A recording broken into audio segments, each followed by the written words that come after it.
안녕하세요. 뜨는 아침 묵상 배영호 목사입니다. 오늘은 열왕기하 25장 25절 말씀입니다. 그 장관 르말라의 아들 베가가 반역하여 사마리아 왕궁 호이소에서 왕과 아루곱과 아리엘을 죽이되 길르앗 사람 50명과 더불어 죽이고 대신하여 왕이 되었더라. 아멘. 오늘은 이스라엘 왕 버가히아에 대해서 함께 말씀을 묵상하겠습니다. 여러분, 열왕기하가 계속 이제 진도가 나가면서 유다 그리고 북이스라엘의 역대 왕들이 모두 소개가 되고 있잖아요. 워낙 많은 왕들이다 보니까 짧게 그냥 몇 절 만에 끝내고 죽었더라 이렇게 이야기하거나, 아니면 하나님의 말씀대로 살지 않았다, 선한 왕이었다, 악한 왕이었다, 이렇게만 표현하고 있습니다. 그런데 오늘 버가히아 왕이라는 이 왕을 보면 특이한 것이 있어요. 그러니까 25절 말씀해 보니까 다른 왕들은 뭐 배신을 당해서 죽든 아니면 선하게 살았든 악하게 살았든 이거 외에는 이제 특별한 내용이 없는데, 버가히아는 자기의 왕궁 그 꼭대기에 있는 왕의 피난처죠. 그러니까 왕궁 호이소라고 성경 25절에 기록하고 있는데, 여기를 정축한 왕으로서 소개를 하고 있습니다. 여러분, 그러면 버가히아는 왜 왕궁 호이소를 정축했을까요? 왕궁 호이소는 적들이 만약에 쳐들어와서 이 성이 파괴되고 완전히 무너지고 적들이 쳐들어와요. 그럼 마지막에 거기에 숨든지 아니면 그 길을 통해서 아니면 산이나 다른 쪽으로 해서 도망가기 위한 최후의 보루 내지는 피난처가 왕궁 호이소입니다. 여러분, 이 버가히아의 선대 왕들을 이렇게 보면 모반과 배신과 배반 그리고 죽임을 당하는 일들이 많잖아요. 그래서 왕이 수시로 바뀌는 이런 역사들을 이어나가고 있잖아요. 그러니까 외부로부터 적을 막기 위해서 왕궁 호이소를 정축한 것이 아니라 내부에서 워낙 많은 모반과 배신이 있다 보니까 문제가 생기면 얼른 피신해서 자기 몸을 보호하기 위해서 왕궁 보호소를 증축을 했어요. 크게 넓히고 많이 넓혀지게 된 거죠. 그러면서 호위무사 오늘 50명이라는 사람, 길르앗 사람 50명이 나오잖아요. 그러니까 이 50명이라는 것은 원래 이 정도 되지 않는데 호위무사를 더 놀려가지고 자기 자신의 안전을 확실하게 지키기 위한 그런 왕이었다라고 이렇게 이해를 하시면 될 것 같아요. 그런데 여러분, 이 버가히아의 왕궁 호이소라는 이 단어가 주는 의미는 뭘까요? 바로 자기 삶의 자리, 왕이라는 그 자리에 대해서 회피하고 도피하면서 미리 도망갈 것을 예상하는 삶을 살아갔다라는 것을 성경에서 고발하듯이 또 말을 하고 있습니다. 그러니까 악한 왕이었다는 걸 이야기하는 거예요. 그럼 하나님 보시기에 선한 왕이라는 것은 어떤 걸 이야기할까요? 앞에 우리 아마사의 아버지 요아스처럼 모반당하고 배반당하고 그렇게 살지라도 하나님 앞에서 바르게 살자라고 왕이 선언을 하고 설사 나중에 죽임을 당하는, 모반을 당해서 죽임을 당하는 결과가 있다 할지라도 하나님의 율법을 지키고 하나님 말씀대로 살아보려고 발버둥 치는, 이것이 뭐냐면 바로 하나님 말씀 앞에서의 삶, 바로 직면, 바로 하나님 앞에서의 삶을 이야기하는 거잖아요. 이것을 하나님은 선이라고 이야기하시고 회피하고 도망가는 이런 모습들을 하나님은 악이라고 성경에서 표현하고 있는 거예요.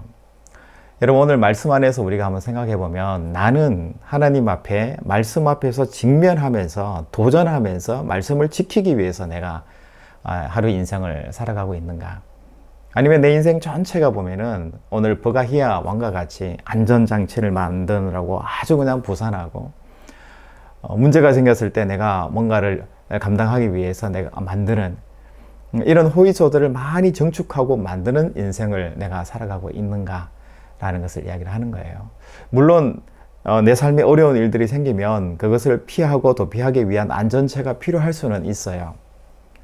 그러나 정축하고 더 많은 인원을 늘리고 호위무사를 늘리는 이 버가히아의 삶의 모습, 왕으로서의 모습은 하나님이 보시기에 결코 선한 것이 아니었다는 것을 이야기합니다. 여러분, 소통 강사 중에서 김창옥이라는 분을 여러분 아실 것 같아요. 유튜브에 틀면은 뭐 김창옥 교수는 엄청나게 많이 나오잖아요. 이분이 저도 개인적으로 좋아하고 많은 대중들에게 인기를 끄는 이유는 솔직 담백하고 자기 것을 잘 나누는 삶인 거죠.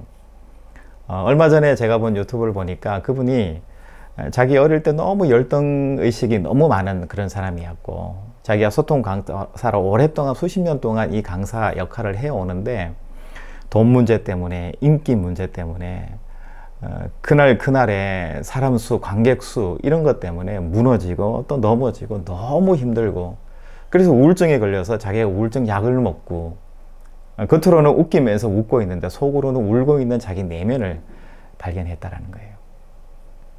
여러분, 소통 강사가 웃기는 강사인데 이런 이야기를 대중들 앞에서 한다라는 것이 정말 쉬운 것은 아니잖아요.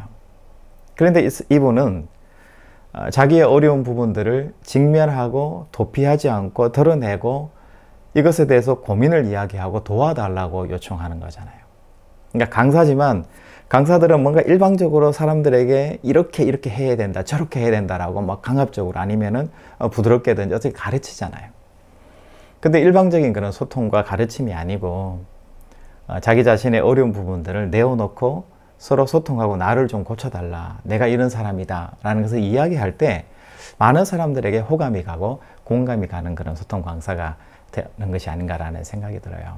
여러분, 우리도 신앙 안에서 마찬가지거든요. 삶을 살아갈 때 나도 모르게 일상의 삶 가운데에서 자꾸만 회피하고 도피하고 감추려고 하는 삶을 우리가 살고 있다면 버가히아의 이 왕의 모습이 오늘 내가 살아가는 모습이다라는 것을 우리가 인정하는 것이 중요한 것 같아요. 남에 의해서 내가 많이 지적받거나 내가 반복적으로 똑같은 실수를 많이 이렇게 한다. 그러면 나는 이상하게 어떤 문제에 대해서 직면하고 긍정적인 해석을 통해서 개선되는 것이 아니고 후퇴하거나 자꾸만 반복되고 회피하고 숨고 있다라는 것을 말하는 거예요. 여러분, 저희 집에 막내가 있어요. 막내가 초등학교 2학년인데 이제 구구단을 본격적으로 이제 2학년이니까 하잖아요. 지금 이제 7단, 8단 이렇게 하고 있는데 구구단을 외우는 모습을 이렇게 볼 때 어떨 때는 좀 안쓰럽다라는 그런 생각이 들어요. 막 잘 안 외워지니까 실수하고 어떨 때는 혼내기도 하고 막 이렇게 하면서 구구단을 외우거든요. 그런데 여러분, 구구단을 외우는 것에 대해서 어떻게 생각하세요? 이거는 외우지 않으면 안 되는, 다른 방법이 없는, 무조건 외워야 되는 필수적인 아이템인 거잖아요. 에센셜한 거라는 거예요. 무조건 외우고 가야 되는 거라는 거예요. 그런데 우리가 이것을 야, 내년에 해도 돼, 뭐 시험이야, 뭐 0점 맞으면 되지, 다음에 하면 되고, 뭐 구구단이 인생을 뭐 좌우하냐, 이렇게 하면서 자꾸만 구구단 외우는 것에 대해서 회피하고 도피하는 어떤 아이템을 준다든지 의견을 준다든지 그렇게 해서는 안 된다는 거잖아요. 직면해서 구구단을 외워, 반드시 외워야 돼, 이거는 무조건 해야 되는 거야 하면서 외우게 하는 거, 이것이 참 중요한 것 같아요. 뭔가 강압적으로 한다라는 게 중요한 것이 아니라 이것을 직면하게 하고 한 고비를 넘어가게 해주는 훈련이 굉장히 중요하다는 사실을 이야기하는 거예요. 여러분, 버가히아 왕은 자기에게 주어진 그 고비를 직면하고 함께 도전하고 열정적으로 개선하려고 노력한 사람이 아니고 회피하고 도피하고 왕궁 호위소를 넓히고 정축하고 군사를 늘린 왕으로 성경에서 소개를 합니다. 그리고 성경은 악한 왕이었다, 이렇게 소개를 해요. 여러분, 우리 삶의 자리에서 내가 넘어가야 되고 직면해야 되고 반드시 해석되어야 되고 개선해야 될 일들이 있다면 여러분, 회피하거나 도피하지 마시고 개선하시고 노력해서 수고하시고 땀 흘려서 잠 주무시지 마시고 그 문제를 해결할 수 있는 여러분들의 삶의 자세가 되길 바랍니다. 그럴 때 하나님은 악하지 않고 선한 자녀다, 이렇게 여러분들을 칭찬해 주실 것 같습니다. 그리고 여러분 삶이 과거보다도 훨씬 더 복된 삶이 되어 있을 것이다 라는 그 사실을 여러분 잊지 마시고 버가히아의 길을 걸어가지 마시고, 비록 자기 삶에 희생과 어려움이 닥쳤지만 하나님 말씀대로 순종하고 살려고 했던 요아스와 아마샤의 그 길을 여러분들이 걸어가 보시는 오늘 하루가 되시기를 주님의 이름으로 축복합니다. 여러분, 내일 또 뵙겠습니다. 샬롬.